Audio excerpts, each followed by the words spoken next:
Most of you, if not all of you, will know that they put salt, or NaCl, on icy roads to lower the freezing point of water, thus melting the ice. My experiment was to test if other molecules lowered the freezing point even more than salt does, because what if you are one of the unfortunate souls that lives in the more frigid climates of the far north, for example, Canada?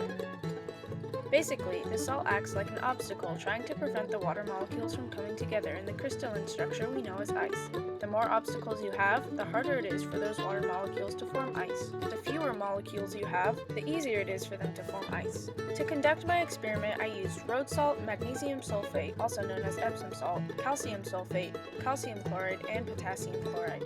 I measured 5 grams of each substance and dissolved them in 100 grams of water. Each substance was placed in styrofoam cups. My control group consisted of water without anything in it. I then placed each of these substances into the freezer and waited.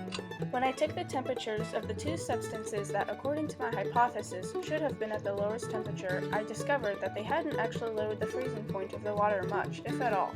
Upon looking closer into the subject, I discovered that these two substances, being magnesium sulfate and calcium sulfate, actually become part of the crystalline structure of the ice.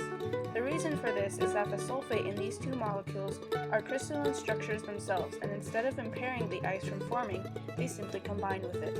Apart from this exception, my hypothesis proved true. The magnesium chloride was the winner with a temperature of -7 degrees Celsius.